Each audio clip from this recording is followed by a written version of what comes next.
Good Saturday morning, friends. Mark Holmes here with my buddy Cowboy Joe Boo, as well as Joe Bear in the house. And as always, I want to thank you all for watching, commenting, subscribing, and being part of the Joe Boo Sports Report. Without you guys, as well as you ladies, you know that this literally does not work.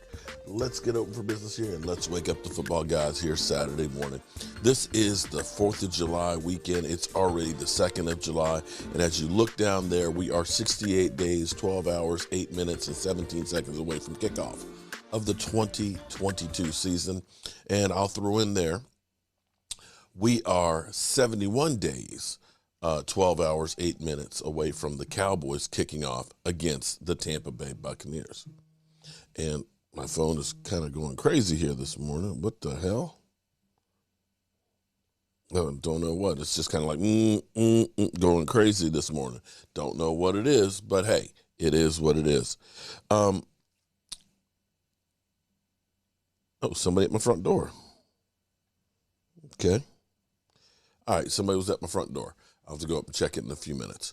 Anyway, the Dallas Cowboys, say what you will about the Cowboys. They're ass, they suck, can't win the big one, this, that, and the other.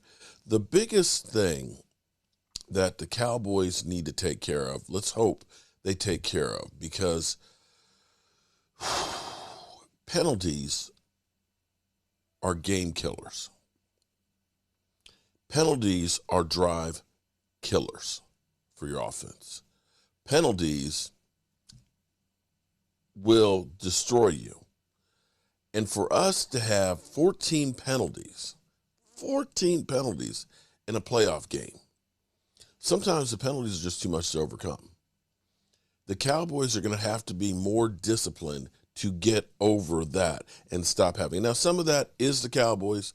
Some of that is the officials that call things on the Cowboys that they won't call necessarily on anybody else. And so as you look at this, we got to do better. Now, of course, we drafted Tyler Smith, one of the most penalized offensive linemen in football. But be that as it may, we must do better with the penalties. We have to do better with the penalties. And that's one of the things that the Cowboys are focused on. In some of their OTAs, they had officials there. At training camp, they'll have some officials that'll be working and making calls and so on. The question is, what is this team going to be? The thing that drives me crazier than anything else is how everything is always inconsistent. People will go through and they'll do a list. They'll say, oh, well, Dak Prescott, he's not a top 10 quarterback. He doesn't have playoff success. He's got one playoff win. As Mad Dog Russo said, well, he's never won a road playoff game and things, right? And he goes through and he starts naming quarterbacks that he say are better, right? So one of the guys that they say is Justin Herbert. Well, Justin Herbert, he's a better quarterback than Dak Prescott. Okay. I can look at the numbers and say, yeah, he's really, really good. But when the Cowboys played them, if your matrix is, who you beat, well, Dak and the Cowboys beat Justin Herbert. Justin Herbert, who has more touchdown passes than anybody else in his first 2 years, has a 15-17 record as far as playing. So they have a losing record, hasn't been to the playoffs. So which is it? Is it your numbers and the quarterback's individual achievement that make you elevated as a quarterback? Or is it the team success that elevates you as a quarterback? I'm asking this question because you can't have it both ways. You can't look and say, well, Dak Prescott had 37 touchdown passes and he's garbage, and Justin Herbert had 38 and lost to the Cowboys, but he's great. You see where I'm going? I'm just asking the question. Which is it? If it's success on the field by the team, then Justin Herbert is trash. If it's the individual statistics, then Justin Herbert and Dak Prescott are both really good. Because, for example, as everybody tells it, Dak Prescott had the highest completion percentage as a rookie, 67.8. Everybody's touting Justin Herbert, who had 66.6, who is fourth. Just kind of pointing that out. Anyway, I've got some work to do on the road here, so let's get into the meat of this. We have the Tampa Bay Buccaneers in 71 days. 71 days. Let's go to ESPN and listen to a little bit of the analysis from them. For Bruce Arians. With our own football analyst, Sam Macho. Sam, you're in Dallas right now. We got a big week 1 matchup between the Cowboys and the Buccaneers. You played a third of your career with Todd Bowles. You played your last season with them. A lot of expectations for both of these coaches. Obviously, when you were in Chicago, you saw Mike McCarthy on the other sideline when he was in Green Bay, and he was under pressure there too. But between Bowles and McCarthy, in your opinion, who's under more pressure here for a successful season?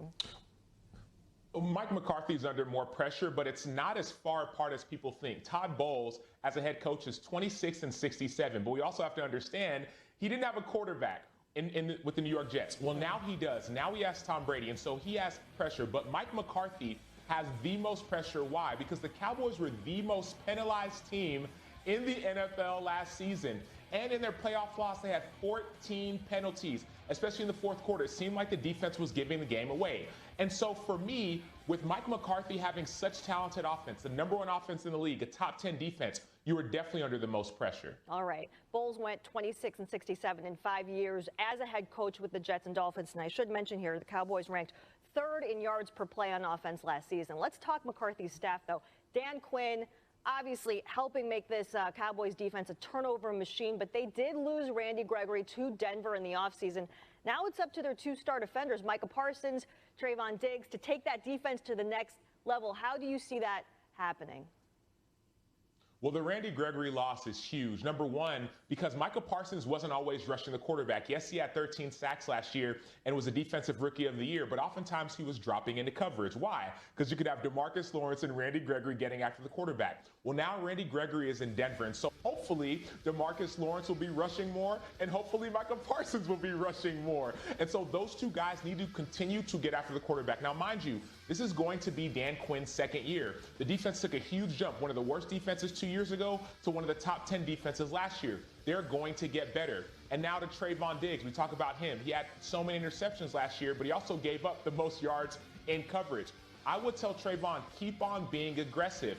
Turnovers lead to points, turnovers lead to wins. And so keep it up with the interceptions. We'll have our safeties on the back end cover you up. Yep, and Diggs, like you mentioned, had 11 interceptions last season. Parsons totaling 13 sacks last year, winning Defensive Rookie of the Year. And finally, staying with the Bucs here, obviously they lost a key piece of their offense.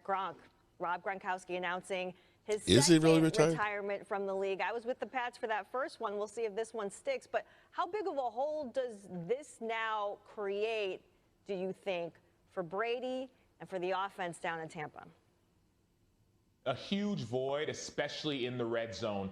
Gronk and Tom Brady has had a special connection in the red zone. The first touchdown Gronk caught was in the red zone at the 1-yard line from Tom Brady. And 64 red zone touchdowns later, Gronk has continued to do it. And so we even saw in the playoffs, in the Super Bowl 2 years ago, 2 red zone touchdowns to Gronk, and Gronk was in for all 4. And so it's going to be a huge void with Tom Brady losing Gronkowski. Hopefully some of the rookie tight ends, the 2 drafted this year, and maybe even Cameron Brate, who's a veteran player, can help fill that void. Yeah, in the red zone, Gronkowski had 65 receiving touchdowns and only 4 drops in his career since 2010.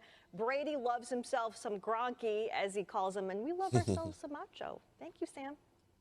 All right, so is Tampa Bay still the same team? I also will put in there that Tampa Bay has actually gotten to be an older team. That Tampa Bay, from all of the free agents that they brought in and stuff, has gotten older. They're not a young team anymore. And you have to look at this, the Cowboys being able to play at home. If Gronk stays retired, losing guys like Ndamukong Suh, that, they're still, Antonio Brown, that they're still a really great team. But I don't know that they're going to be as good with Todd Bowles as the head coach. Well, we'll find out in 71 days. I hope you guys are having a great day. I've got to slip down and put in this bench to finish off these bookcases and things, and I will be back later on. I hope you guys have a great holiday weekend, and I will see you soon. Our coach here, and as always, I want to thank you all for watching, commenting, subscribing, and being